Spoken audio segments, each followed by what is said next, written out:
In a landmark decision, the Supreme Court has struck down the Trump-era tariffs on steel and aluminum, upending a key pillar of recent U.S. economic policy. The court ruled that the president overstepped by using a decades-old national security law to impose sweeping tariffs without Congress's explicit approval. This ruling immediately reshapes global trade, forcing American industries to adapt and sending a strong message about the limits of executive power. Domestic manufacturers now face renewed foreign competition while importers anticipate lower costs. The decision signals a return to trade policy shaped by law and negotiation, not unilateral executive action. The story of the Section 232 tariffs begins in 2018, a year that marked a dramatic shift in U.S. trade policy. Headlines blared about new tariffs, and the world watched as the United States took a bold, controversial step. The government announced sweeping tariffs on imported steel and aluminum, sending shockwaves through global markets and igniting fierce debate at home and abroad. President Trump invoked Section 232 of the Trade Expansion Act of 1962, a rarely used law originally signed by President John F. Kennedy.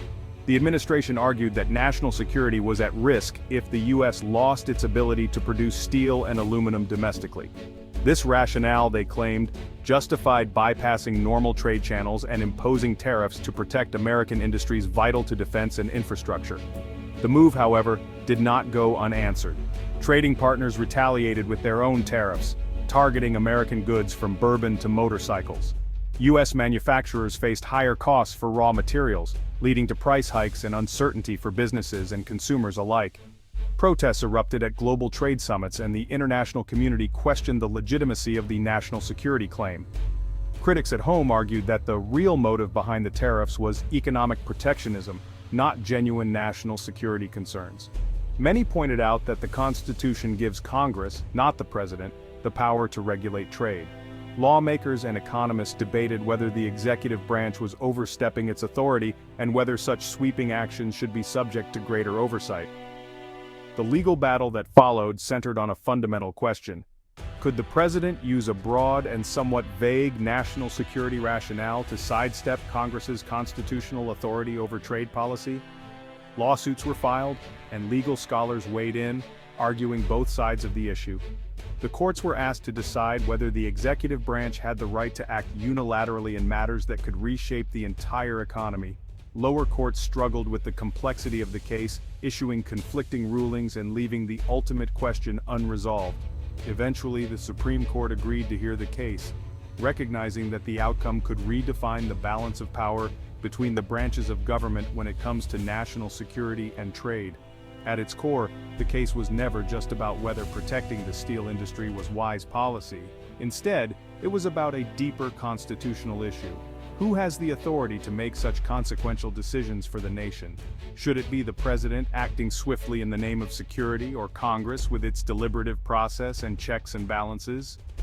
The Supreme Court's willingness to take up the case signaled a major test of the boundaries between national security powers and constitutional limits. The decision would not only impact trade policy, but also set a precedent for how far the executive branch can go in the name of protecting the nation. The Supreme Court's 6-3 decision, written by Chief Justice Roberts, declared the president's use of Section 232 unconstitutional. The majority found that Congress never intended to give the executive such broad power to reshape economic policy. The court emphasized that trade regulation is Congress's job, and any delegation must be narrow and specific. The ruling nullifies all tariffs imposed under Section 232, effective immediately.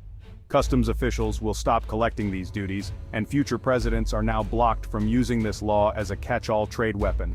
The decision reasserts Congress's primary role in trade and sets a precedent for tighter limits on executive authority. The executive must now return to traditional trade negotiations that require congressional approval. The ruling has split the American economy.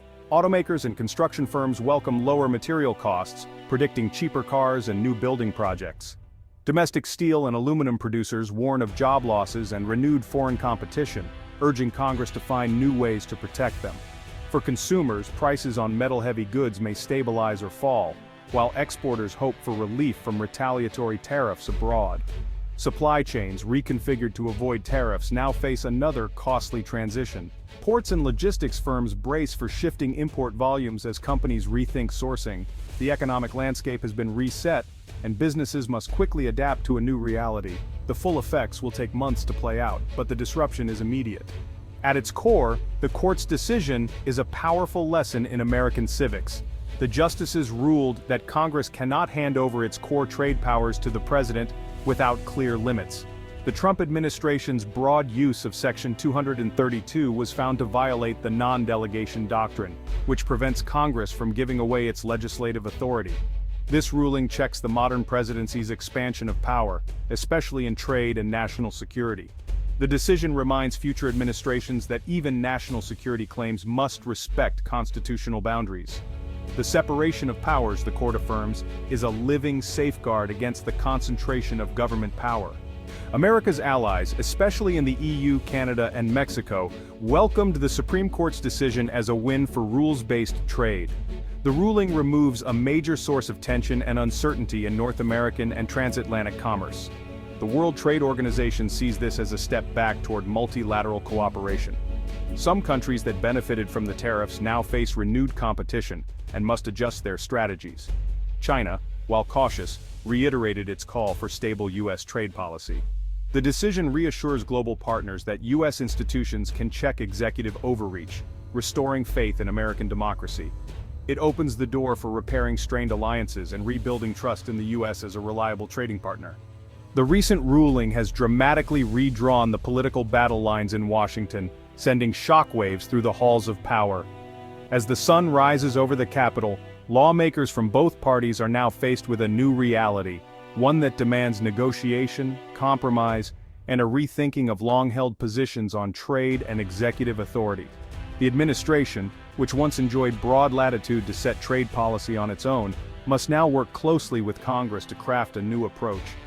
This marks the end of an era dominated by unilateral executive action, ushering in a period where legislative input is not just encouraged but required. Democrats and free trade Republicans have largely praised the decision, hailing it as a much-needed return to constitutional order and a reaffirmation of checks and balances.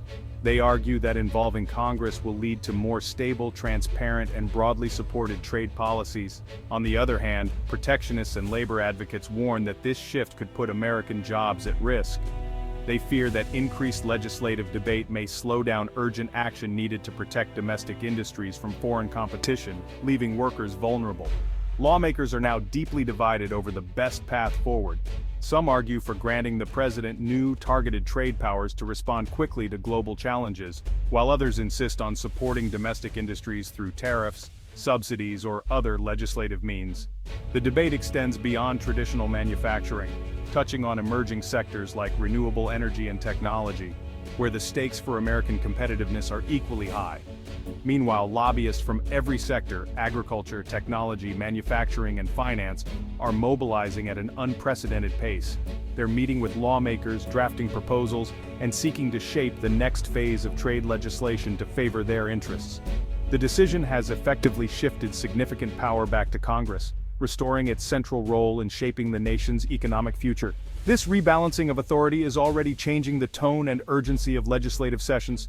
As a result, the stage is set for fierce, high-stakes debates on the future of U.S. trade. Lawmakers are preparing for long nights of negotiation, with the media and public watching closely. This new dynamic will not only shape the direction of trade policy, but will also have far-reaching effects on the global economy, supply chains, and America's relationships with its trading partners.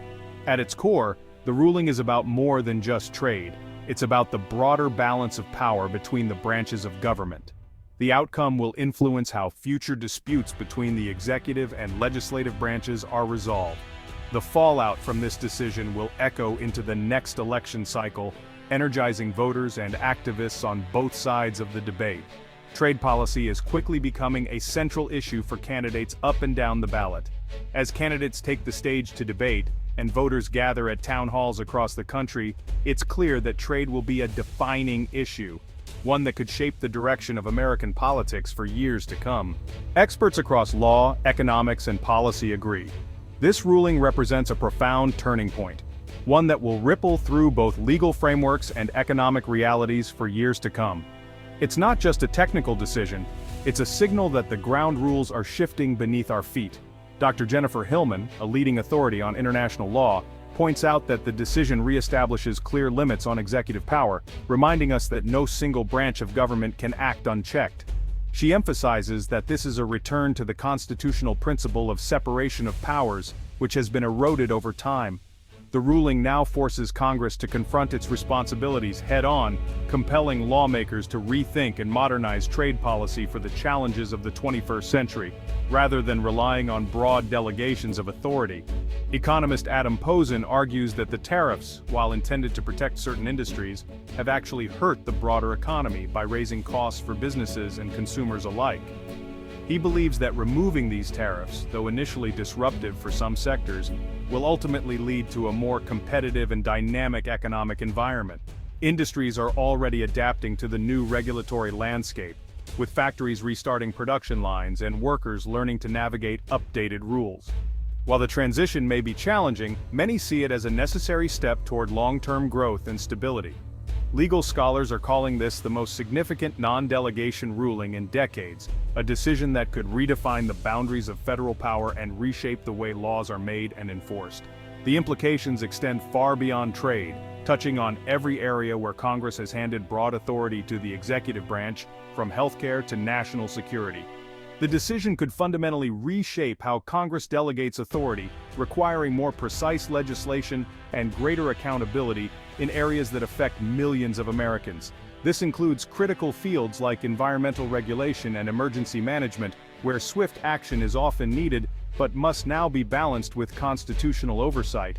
On the world stage, diplomats see an opportunity to reset U.S. relations with key allies, moving away from unilateral actions and toward a more collaborative, coalition-based approach to global challenges.